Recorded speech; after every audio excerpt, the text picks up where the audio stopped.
നമസ്കാരം പ്രിയപ്പെട്ടവരെ. ഇന്ന് ഞാൻ പറയാൻ പോകുന്ന കഥയിലേക്ക് ഏവരെയും ഹൃദയപൂർവ്വം സ്വാഗതം ചെയ്യുന്നു. എന്റെ പേര് സിമി. എനിക്ക് 48 വയസ്സ് പ്രായമുണ്ട്. 2 പെൺമക്കൾ. അവരുടെ വിവാഹമെല്ലാം കഴിഞ്ഞ് അവർ സുഖമായി ഭർത്തൃവീട്ടിൽ താമസിക്കുന്നു.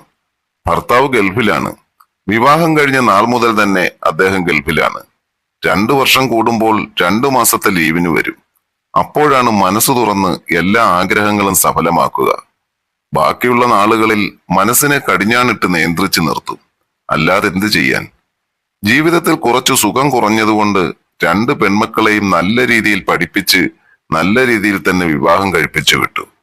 വീട്ടിൽ ഭർത്താവിന്റെ അച്ഛനും അമ്മയും ഉണ്ട്. എന്നെ സ്വന്തം മകളെ പോലെയാണ് അവർ കാണുന്നത്. എനിക്കും തിരിച്ച് അങ്ങോട്ടും അങ്ങനെ തന്നെയാണ്. എന്നെക്കുറിച്ചൊന്ന് വർണ്ണിച്ചാൽ ഒരുവിധം നല്ല തടിയുള്ള ശരീരമാണ് എന്റേത്.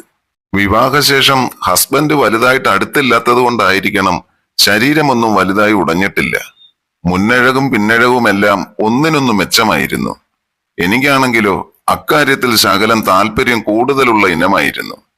പക്ഷേ സത്യസന്ധമായി പറഞ്ഞാൽ താല്പര്യം കൂടുതലുണ്ടെങ്കിലും ഇതുവരെ ആരുമായും മറ്റൊരു രീതിയിൽ ഞാൻ ഇതുവരെ പോയിട്ടില്ല. അതിനുള്ള സാഹചര്യം വീട്ടിലില്ലായിരുന്നു. എവിടെ പോയാലും ഒന്നുകിൽ അമ്മായിയപ്പനോ അല്ലെങ്കിൽ അമ്മായിയമ്മയോ കൂടെ കാണും. അതുകൊണ്ട് എല്ലാ ആഗ്രഹങ്ങളും രാത്രിയിൽ മനസ്സിലാലോചിച്ച് സ്വയം ആശ്വസിച്ചിരുന്നു. തൊട്ടടുത്ത വീട്ടിലായിരുന്നു ലളിത താമസിച്ചിരുന്നത്. ഞങ്ങൾ നല്ല അയൽപ്പക്കക്കാരാണ്. അവൾ വല്ലപ്പോഴും ജോലിയൊക്കെ കഴിഞ്ഞ് ഇവിടെ വന്നിരുന്ന് ഓരോ കൊച്ചുവർത്തമാനമൊക്കെ പറയും. ഞങ്ങൾ നല്ല കൂട്ടുകാരായിരുന്നു. പറയുന്ന കൂട്ടത്തിൽ അവൾ അവളുടെ തലേന്ന് രാത്രിയിലെ സംഭവ വികാസങ്ങളൊക്കെ ചെറുതായി പറയും. അവളുടെ ഹസ്ബൻഡ് ഇലക്ട്രിസിറ്റി ബോർഡിലായിരുന്നു ജോലി. അവിടെ സംസാരമൊക്കെ കേട്ട് കഴിയുമ്പോൾ എനിക്ക് വല്ലാതെയൊക്കെ അങ്ങ് ആകും. ഞാനതെല്ലാം ഉള്ളിലൊതുക്കും. പിന്നെ എന്റെ ജീവിതം ഇങ്ങനെയായതിൽ എനിക്ക് യാതൊരു വിഷമവും ഇല്ലെന്ന് തന്നെ പറയാം. കാരണം അദ്ദേഹം ഗൾഫിലായതുകൊണ്ടാണല്ലോ സാമ്പത്തികമായി എനിക്ക് നല്ലൊരു ജീവിതം കിട്ടിയത്. ഞാനും അമ്മയോ അച്ഛനുമായോ എവിടെയെങ്കിലും യാത്ര പോകുമ്പോൾ അവിടെ ഇവിടെ നിന്ന് ആണുങ്ങൾ ഒളിഞ്ഞും പാത്തും എന്നെ ശ്രദ്ധിക്കുന്നത് ഞാൻ കാണുമായിരുന്നു. ഞാൻ സാരിയാണ് ഉടുക്കാറുള്ളത്. അവരുടെ ആ നോട്ടം കാണുമ്പോൾ എനിക്കും വല്ലാത്ത ഒരു സുഖമൊക്കെ അനുഭവപ്പെടുമായിരുന്നു. ഞാനൊന്നും അറിയാത്തതുപോലെ അങ്ങ് നടക്കും. സത്യം പറഞ്ഞാൽ ചില ചെറുപ്പക്കാരുടെ ആവേശത്തോടെയുള്ള ആ നോട്ടം കാണുമ്പോൾ എനിക്ക് ഉള്ളിൽ ചിരി വരും. ചില വിചിത്ര ജീവിയെ കാണുന്നത് പോലെ. ഹസ്ബൻഡ് രാത്രിയിൽ ഫോണിൽ വിളിക്കുമ്പോൾ ഞാൻ ഇതൊക്കെ അദ്ദേഹത്തോട് പറഞ്ഞ് ഞങ്ങൾ 2 പേരും കൂടി ചിരിക്കും. ഇടയ്ക്കിടയ്ക്ക് അദ്ദേഹം എന്നെ കളിയാക്കും അതൊക്കെ പറഞ്ഞ്.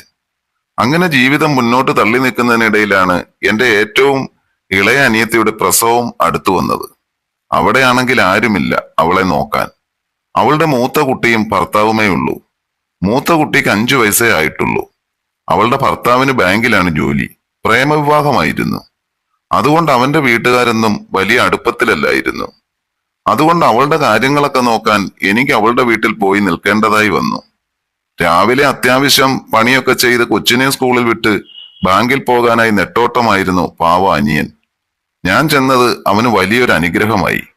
അതുമാത്രമല്ല, ഇങ്ങനെ ഒരു സന്ദർഭത്തിൽ എന്നെ ഇങ്ങോട്ട് പറഞ്ഞുവിടാനുള്ള എന്റെ അമ്മായിയപ്പന്റെയും അമ്മായിയമ്മയുടെയും ഹസ്ബൻഡിന്റെയും ആ നല്ല മനസ്സ്, അതാണ് എന്നെ ഏറെ സന്തോഷിപ്പിച്ചത്.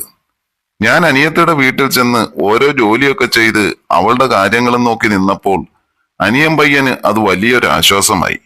അവനും ജോലിയിൽ രാവിലെ എഴുന്നേറ്റ് എന്നെ സഹായിക്കുകയും മറ്റും ചെയ്യും. ഞാൻ കൂടുതലായിട്ടും അനിയത്തിയെ പരിചരിക്കുന്നതിലായിരുന്നു എന്റെ ശ്രദ്ധ. അവൻ രാവിലെ തന്നെ എഴുന്നേറ്റ് വീടും പരിസരവും എല്ലാം വൃത്തിയാക്കും. അവൻ അതിന് നാണക്കേടൊന്നുമില്ല.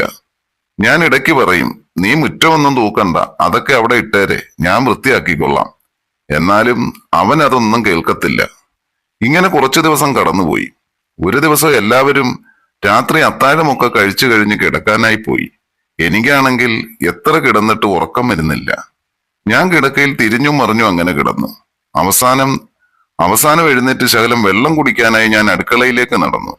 അവിടെ ചെന്ന് വെള്ളമൊക്കെ കുടിച്ച് തിരിച്ചു വരുമ്പോൾ ഹാളിലെ സെറ്റിയിൽ ചാരിക്കിടന്ന് അനിയനെന്തോ ദിവാസ്വപ്നം കണ്ടു കിടക്കുന്നു. അല്ലേ, നീ ഉറങ്ങിയില്ലേ? എന്താടാ, എന്തു പറ്റി? എന്തുവാ നീ ആലോചിച്ചുകൊണ്ടിരിക്കുന്നത്? ഞാൻ ചോദിച്ചു. ഏയ്, ഒന്നുമില്ല ചേട്ടത്തി. അവളുടെ പ്രസവമൊക്കെ അടുത്തു വരികയില്ലേ? അതൊക്കെ ആലോചിച്ചപ്പോ മനസ്സിന് ആകപ്പാടൊരു ടെൻഷൻ. അതൊക്കെ ഇങ്ങനെ ആലോചിച്ചുകൊണ്ടിരുന്നേത്. ഞാൻ സെറ്റിയിൽ അവന്റെ അടുത്ത് പോയിരുന്നു. എന്നിട്ട് പറഞ്ഞു, ഓ, ഇതിനൊക്കെ എന്തിനാടാ ടെൻഷൻ അടിക്കുന്നത്? ഇത് ആദ്യത്തെ അല്ലല്ലോ, പിന്നെന്തിനാ നീ ടെൻഷൻ അടിക്കുന്നത്? മോനെ, അതൊക്കെ അതിന്റെ സമയമാവുമ്പോൾ രണ്ടും രണ്ട് പാത്രമാകും. പിന്നെ എന്തിനും നിന്റെ ചേട്ടത്തെ ഇവിടെ ഇല്ലേടാ, പിന്നെന്തിനാ നീ പേടിക്കുന്നത്? ചേട്ടത്തെ ഇവിടെ ഉള്ളതാ എനിക്കൊരു ധൈര്യം. ആ, നീ ഉറക്കമുളക്കണ്ട, പോയി കിടന്നുറങ്ങ്. ഇവിടെ ഇരുന്ന് ചേട്ടത്തിയോട് സംസാരിക്കുമ്പോൾ ചേട്ടത്തി മനസ്സിന് വലിയൊരു ആശ്വാസം. ഒറ്റയ്ക്കിരിക്കുമ്പോഴാ ഇങ്ങനൊക്കെ ഓരോന്നിരുന്ന് ആലോചിക്കുന്നത്. ഞാൻ അവനെ ഒന്ന് ശ്രദ്ധിച്ചു. അവനൊരു കൈലി മാത്രമായിരുന്നു അവൻ ഉടുത്തിരുന്നത്. അവന്റെ ആ വെളുത്ത ബോഡിയിൽ ആകമാനം രോമം. എനിക്കതൊക്കെ കണ്ടപ്പോൾ എന്തൊക്കെയോ ഒരു ഇതുപോലെ. ഞാനൊരു നൈറ്റി ആയിരുന്നു ഇട്ടിരുന്നത്. ഞാൻ അവന്റെ അടുത്ത് ചേർന്നിരുന്ന് അവനെ ഓരോന്ന് പറഞ്ഞ് സമാധാനിപ്പിച്ചുകൊണ്ടിരുന്നു.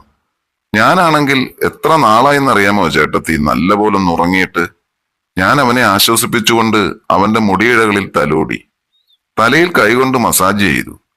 അവൻ അവൻ എന്റെ അടുത്ത് തല ചായച്ചിരുന്നു.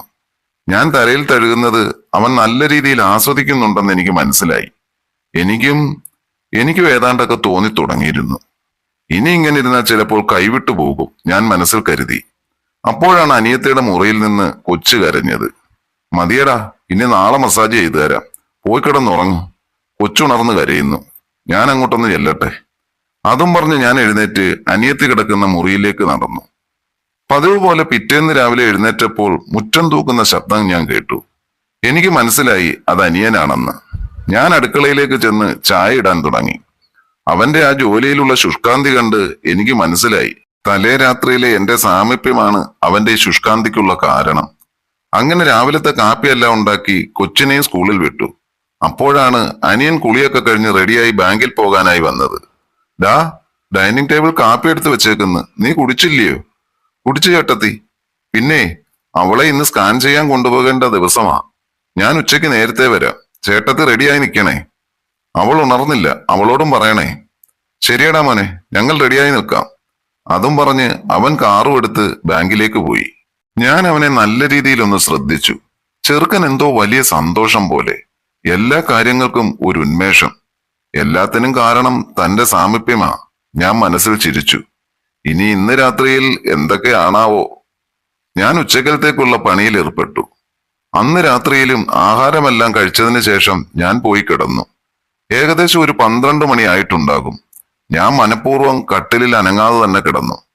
കുറച്ചു കഴിഞ്ഞപ്പോൾ കതകിൽ ഒരു മുട്ട്. ഞാൻ എഴുന്നേറ്റ് ലൈറ്റ് ഇട്ടു. വാതിൽ തുറന്നു നോക്കിയപ്പോൾ അവനാണ്. എന്താടാ, എന്തു പറ്റി? ഞാൻ ഒന്നും അറിയാത്തതുപോലെ ചോദിച്ചു. ഏയ്, ഒന്നുമില്ല. അവൻ അതും പറഞ്ഞ് അകത്തേക്ക് കയറി.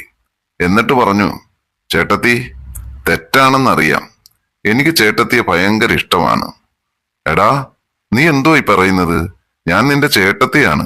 നമ്മൾ തമ്മിൽ എത്ര വയസ്സിന്റെ ഡിഫറൻസ് ഉണ്ടെന്നറിയാമോ നിനക്ക്? ചേട്ടത്തി, അത് ഒരിക്കൽ മാത്രം. സത്യം പറഞ്ഞാൽ എന്റെ മനസ്സും അത് അതിയായി ആഗ്രഹിക്കുന്നത് പോലെ എനിക്ക് തോന്നി. ഞാൻ സമ്മതം എന്ന പോലെ ഒന്നും മിണ്ടാതെ ഇരുന്നു.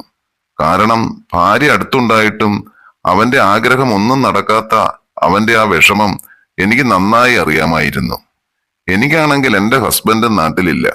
ഈ വിഷമം 1.5 വർഷം കൊണ്ട് ഞാൻ അനുഭവിച്ചുകൊണ്ടിരിക്കുന്നതാണ്. പിന്നെ ഞാൻ ഒന്നും ചിന്തിച്ചില്ല. അവന് വേണ്ട വിഭവങ്ങളൊക്കെ അവന്റെ മുൻപിൽ ഞാൻ വിളമ്പി വെച്ചു കൊടുത്തു. ഗ്രഹണി പിടിച്ച പിള്ളേര് ചക്കക്കൂട്ടാൻ കണ്ടതുപോലെ അവൻ എല്ലാം ആർത്തിയോടെ വാരി വലിച്ചു കഴിച്ചു.